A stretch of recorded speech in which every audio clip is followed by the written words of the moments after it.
आज का जीएफ की टोन पश्चाताप। आठवां कदम हमें बुराई और पश्चाताप से दबे हुए जीवन से बहुत बड़ा परिवर्तन प्रदान करता है। पश्चाताप एक ऐसा एहसास था जिसने हमें नशे में उलझाए रखा। हम अपने सक्रिय एडिक्शन के रास्ते में ठोकरें खाते चल रहे थे और अपने पीछे निराशा और तबाही की निशानियां छोड़ते रहे, जिनके बारे में हम बात तक करना भी काफी कष्टदायी है। हमारा पछतावा हमारी समझ से अक्सर बढ़ जाता था कि हम जो कुछ नुकसान अब तक कर चुके हैं उसके बारे में हम कुछ भी नहीं कर सकते। इसे अब ठीक करने का कोई रास्ता नहीं है। हम अपने पश्चाताप की कुछ ताकत को कम कर देते हैं जब हम उसका आमना सामना करते हैं। वस्तुत हम 8वें कदम पर अगर अमल तभी कर पाते हैं जब हम वाकई उन तमाम लोगों को एक सूची तैयार कर लेते हैं जिन्हें हमने नुकसान पहुंचाया है। हम अपने दर्दनाक अतीत में अपनी भूमिका को स्वीकार करते हैं, लेकिन 8वां कदम हमें ये नहीं कहता कि हम अपनी तमाम गलतियों को एकदम एक एक कर ले, बल्कि केवल उन सभी व्यक्तियों की क्षतिपूर्ति करने के लिए इच्छुक होने के लिए कहता है। जो ही हम उसे नुकसान की भरपाई के लिए इच्छुक हो जाते हैं जो हमने दूसरों को पहुंचाया है, क्यों ही हम इस बात को स्वीकार करने लगते हैं कि हम बदलाव के लिए राजी हैं। इस तरह हम सुधार की उपचार प्रक्रिया को पक्का कर लेते हैं। ऐसे में फिर पश्चाताप एक ऐसा साधन नहीं रह पाता है जिसे हम अपने स्वयं को तकलीफ देने के लिए इस्तेमाल करते रहे। वस्तुत फिर पश्चाताप एक ऐसा साधन बन जाता है जिसे हम आत्म समाधान के लिए इस्तेमाल कर सकते हैं। सिर्फ आज के दिन मैं पश्चाताप की किसी भी संवेदना को 12 कदमों द्वारा स्वास्थ्य लाभ के लिए उन्नति के मार्ग के रूप में इस्तेमाल करूंगा। दोस्तों, आज का टॉपिक है पश्चाताप। मैं एक बार पढ़ देता हूँ हेडलाइन। 8वां कदम हमें ग्लानि और पश्चाताप से दबे हुए जीवन से बहुत बड़ा परिवर्तन प्रदान करता है। अब बात आ गई दोस्तों पश्चाताप की। जैसे मैं अभी आपको बता रहा था, पश्चाताप और ग्लानि। ग्लानि का मतलब क्या होता है? हीन भाव। जब व्यक्ति पश्चाताप में होता है और वो चीजों की क्षतिपूर्ति नहीं कर पा रहा होता है ना, तो वो ग्लानि में आ जाता है। वो चाह करके भी बहुत सारी चीजें नहीं कर पा रहा होता, ठीक नहीं कर पा रहा होता, तो ग्लानि में होता है। आत्मग्लानि कहते हैं इसे, कहते हैं हीन भाव। जब व्यक्ति अपनी एडिक्शन के चलते हुए अपने आप से नफरत करने लगे, अपने आप से घृणा करने लगे, लोगों से नजरें मिलानी छोड़ दे, वो आदमी पश्चाताप में जी रहा होता है। और एक एडिक्ट क्या करता है जब नशा कर रहा होता है, तो इस हीन भावना को कह लो या पश्चाताप को कह लो, एक औजार की तरह इस्तेमाल, अपनी एडिक्शन को जारी करने रखने के लिए एक औजार की तरह इस्तेमाल करता है। हम जितने भी लोग हैं, या अगर मैं अपनी पर्सनली बात करूं तो मैं बहुत पश्चाताप में था कि मैंने अपनी माँ को रुलाया, अपनी बहनों को रुलाया, अपने भाई को रुलाया, है ना, अपने टीचरों के बारे में भला बुरा कहा, है ना, स्कूल की पढ़ाई छोड़ दी। तो मेरे को ऐसा लगने लगा था कि यार मैं ना बेकार हूँ इस दुनिया में, ना बेकार आदमी, मेरा तो जन्म ही गलत हुआ है। और कभी कभी ऐसा ख्याल आता था कि काश मेरे पास कोई ऐसी जादू भरी ताकत होती या कोई जादू भरा औजार होता मेरे पास, तो मैंने जितना कुछ किया ना सब मिटा देता है और एक सुंदर सी अपना जीवन लिखता, बेहतरीन से बढ़िया सा ना। तो एक एडिक्ट नशा करते करते, या ये कह लो कि मैं नशा करते करते इतनी आत्मग्लानि या इतने पश्चाताप में था कि मेरा या एक एडिक्ट का वैसा जीवन जीने का मन ही नहीं करता। वो उस जीवन के उस कगार में पहुंच जाता है एक दिन पश्चाताप में, अपनी नशेबाजी को जारी रखते रखते, कि वो इस दुनिया से ना मतलब अलविदा करना चाहता है। वो बहाने ढूंढता है ना। बहाने तो एकदम से, तो एडिक्ट की प्रॉब्लम ये कि वो एकदम से खुदकुशी तो नहीं कर सकता, लेकिन वो मीठा जहर लेता है अपनी जिंदगी में। धीरे धीरे धीरे धीरे तिल तिल करके अपने आप को मार रहा होता है, तिल तिल करके। उसकी पढ़ाई भी जा रही है, उसका काम धंधा भी जा रहा है, उसकी इज्जत भी जा रही है, उसका संबंध भी जा रहे हैं ना, उसका सब कुछ जा रहा है धीरे धीरे। वो तिल तिल करके मर रहा है। उसका शरीर भी खत्म हो रहा है, उसकी जवानी भी खत्म हो रही है, उसके अंदर से सिस्टम खत्म हो गया, लीवर खराब हो गया है ना, आंखें खराब हो गई हैं, दांत खराब हो गए हैं, हाथ पैर टूट गए, एक्सीडेंट हो गए, लड़ाई झगड़े, और वो तिल तिल करके मार रहा अपने आप को। और घुट घुट के जी रहा है, पश्चाताप में जी रहा है कि यार मैंने सब कुछ बेकार कर दिया, मुझे मौके मिले थे, मुझे अच्छे टीचर मिले थे, अच्छा परिवार मिला था, अच्छे माँ बाप मिले थे, अच्छी नौकरी मिली थी, अच्छी बीवी मिली थी, अच्छे दोस्त मिले थे, मैंने किसी की कदर, मैंने किसी चीज की कदर नहीं। वो इस पश्चाताप के साथ जी रहा होता है। और गॉड ग्रेस कि हम जैसे लोगों को प्रोग्राम का मैसेज मिल जाता है, फेलोशिप में आ जाते हैं, एमए में आ जाते हैं, या किसी रिहैब में आ जाते हैं, वहां भी हम पश्चाताप में होते हैं कि यार मैं इतना कुछ बर्बाद कर आया हूँ, इतना कुछ लुटा कर आया हूँ, इसका क्या होगा, कैसे होगा, ठीक होगा भी या नहीं होगा। तो दोस्तों हमारे को एक व्यक्ति आता है जिसको हम स्पॉन्सर के रूप में भी देखते हैं, या हमारे को कोई एक ऐसा व्यक्ति मिल जाता है, या कोई सीनियर मेंबर मिल जाता है, वर्ल्ड मेंबर की शेयरिंग के माध्यम से या किसी भी तरीके से, और हम कार्यक्रम में आना शुरू कर देते हैं। जब हम प्रोग्राम करना शुरू करते हैं तो हमारे को पहला स्टेप बताया था दोस्तों कि आप पहले कदम पर काम करें। हम पहला कदम करते हैं, दूसरा करते हैं, तीसरा करते हैं और चलते चले जाते हैं, लेकिन जब हमें इस बात का ज्ञान होता है कि यार ये पश्चाताप मेरा खत्म नहीं हो रहा है, क्योंकि इसके लिए मैंने कुछ अभी नहीं किया है। लेकिन एक दिन हम इच्छुक हो जाते हैं, जब हम 8वां कदम करते हैं तो उसमें साफ साफ लिखा हुआ है कि हमने जितनी भी गुनाह किए थे या जितनी भी गलतियां की थी, उनका पश्चाताप करने के लिए जिन लोगों को हमने हानि पहुंचाई थी, क्षति पहुंचाई थी, आज की डेट में हम उनको मतलब उस क्षतिपूर्ति करने के इच्छुक हैं। मतलब पहले से इतनी हिम्मत नहीं हो रही थी, और हमारा स्पॉन्सर इसमें मदद करता है हमारी। जब हम कदम करते हैं, कार्यक्रम करते हैं, तो एक व्यक्ति है जिसे हम स्पॉन्सर कहते हैं, वो हमारी मदद करता है। वो बताता है कि हमें कहाँ कहाँ और कैसे कैसे क्षतिपूर्तियां करनी है। बहुत सारे हम ऐसे खेल कर आए होते हैं, बहुत सारे गुनाह कर आए होते हैं कि जिनकी क्षतिपूर्तियां एक तरीके से होती हैं। हम किसी भी व्यक्ति को सामने जाकर हमने किसी को, मान लो किसी का बहुत एक टाइम में हमने किसी की बहुत बड़ी चोरी कर ली हो, किसी का सोना वोना कुछ भी चुरा लिया, कुछ भी ऐसा कुछ भी किया हो, और हम उसके सामने एकदम से जाके कहें कि हाँ जी मैंने आपका वो उस टाइम वो काम किया था, तो हो सकता है कि वो गुस्से में आपको मारे, है ना, या पुलिस केस कर दे, है ना, बहुत सारी चीजें है ना, कुछ भी हो सकता है। तो हमारा स्पॉन्सर हमें बताता है कौन सी क्षतिपूर्ति कब, कहाँ और कैसे करनी है और कौन सी नहीं करनी है।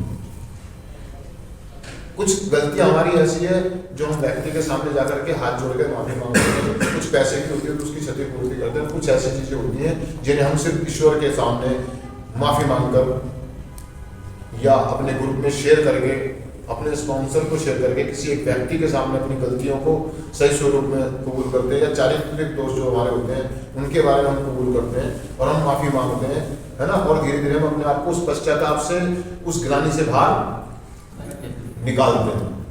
एक एडिक्ट जब ग्लानि से बाहर आ जाता है तो दोस्तों वो मतलब वो जो बोझ होता है उसकी छाती पे, वो ना धीरे धीरे खत्म होना शुरू हो जाता है। जैसे कि लाइन में बता रहा दोस्तों, मैं लाइन पढ़ देता हूँ। पश्चाताप एक ऐसा एहसास था जिसने हमें नशे में उलझाए रखा। हम अपने सक्रिय एडिक्शन के रास्ते में कठोर ठोकरें खाते चलते रहे और अपने पीछे निशानियां और तबाहियों की निशानियां छोड़ते चले, निराशा तबाहियां छोड़ते रहे, जिसके बारे में अब बात तक करना भी काफी कष्टदायी है।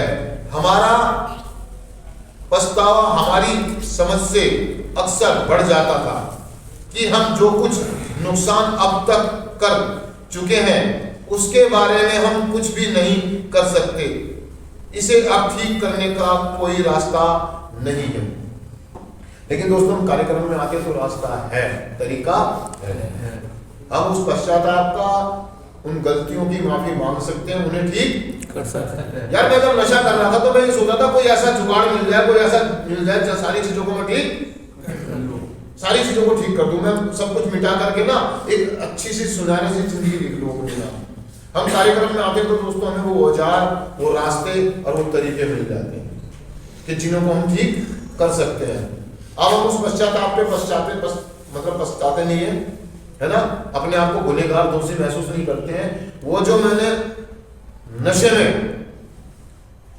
जो जीवन मैंने बर्बाद किया था, मैं अपनी बात बता रहा हूं थोड़ी दोस्तों, कि मेरे को ये लगता था कि मैंने अपनी जिंदगी के 16 साल बेकार कर दिए, मट्टी कर दी। लेकिन इस कार्यक्रम में आने के बाद मुझे एक समझ बनी कि दोस्तों आज मैं उस अनुभूतियों को, उन घटनाओं को, उन एक्सपीरियंस को, वो जो मैंने अनुभव किया, आज मैं उसे सोने किस तरह से मैं करता हूँ। वो मेरा मतलब एक काला टाइम नहीं था, आज वो गोल्डन टाइम बन गया, मतलब एक गोल्ड बन गया, सोना बन गया। उस बुरे टाइम को मैं आज एक सोने की तरह इस्तेमाल करता हूँ अपने लिए और आने वाले व्यक्तियों के लिए। जब मैं उन घटनाओं को, उस एक्सपीरियंस को लोगों को शेयर करता हूँ, मैं बताता हूँ कि मैंने नशे के लिए क्या क्या किया, नशा प्राप्त करने के लिए क्या करा, संसाधन क्या क्या खोजे, तो आने वाले व्यक्ति को उसके द्वारा संदेश जाता है। तो मुझे तो आज वो पश्चाताप नहीं है, क्योंकि मैं अपनी रिकवरी को आगे ले जाने के लिए, है ना, उस गोल्डन, उसको जो अनुभूतियाँ जो मेरी पुरानी है उनका इस्तेमाल कर रहा हूँ, वो मेरे बहुत काम आ रही है। मुझे शेयर करने का मौका मिलता है, मुझे किसी टॉपिक पे बोलने के लिए कहा जाता है, मैं अच्छे से बोल सकता हूँ। हीन भावना पे अगर मुझे बोलने के लिए कहा जाए, पश्चाताप पे मुझे बोलने के लिए कहा जाए, समर्पण पे, सरेंडर पे, ईर्ष्या पे, द्वेष पे, जलन पे, है ना, गुस्से पे, एंगर पे, ईगो पे, क्योंकि मैं अनुभव कर आया हूँ यार, उस बॉटम से आया हूँ। मैं चाहता हूँ कि वो जो एक्सपीरियंस, वो जो अनुभव है हमारे सीनियर के पास जो होता है, ये हम दूसरों को देते हैं कि भैया आप ऐसी अनुभूति करना चाहते हैं कि अपने नशे के कारण, वो जो एहसास, वो जो दर्द मैंने लिया है, क्या आप करना चाहते हैं? अगर आप उस पश्चाताप का एहसास करेंगे तो समझ में आएगी दोस्तों कि क्या होता है पश्चाताप और क्या होती है। तो हम ये चाहते हैं, जितने भी सीनियर्स मेंबर होते हैं, हमारे जो ओल्ड मेंबर्स होते हैं, हमारे जो फेलोशिप मेंबर होते हैं, वो चाहते हैं कि जिस रास्ते से, जिस दौर से मैं गुजर रहा हूँ, कोई आने वाला व्यक्ति उस दौर से ना गुजरे, उन दर्दों से ना गुजरे। और हमारा 8वां कदम, आप जब हम कार्यक्रम करते हैं तो हम क्षतिपूर्तियाँ करते हैं। कहने को मैं आपको बताया कि जब हम सीनियर हो जाते हैं, हम थोड़ा 2 साल 3 साल रिकवरी में हो जाते हैं हमारे को, तो हमारी जिम्मेदारी बन जाती है कि हम क्षतिपूर्तियाँ करें, क्योंकि अब हमारे पास समय है और वो टाइम आ गया है। जो हमने तबाहियाँ और बर्बादियाँ मचाई, उन्हें ठीक करने का टाइम, उनमें सुधार करने का टाइम, और हम बढ़ के इस बात को स्वीकार करते हैं, एक्सेप्ट करते हैं और अपने सीनियर मेंबरों से मदद मांगते हैं। और मदद मांगनी भी चाहिए, क्योंकि हमने बहुत नुकसान, सबसे ज्यादा क्षतिपूर्ति मुझे अपनी करनी है, क्योंकि सबसे ज्यादा मेरी नशेबाजी के कारण अगर किसी को सबसे ज्यादा नुकसान हुआ है तो मुझे हुआ। मैं अपने आप का भी गुनहगार हूं,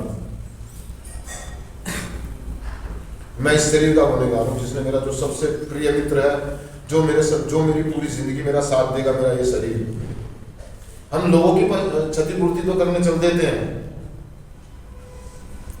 लेकिन क्या इस शरीर की क्षतिपूर्ति करने के बारे में कभी सोचा आपने?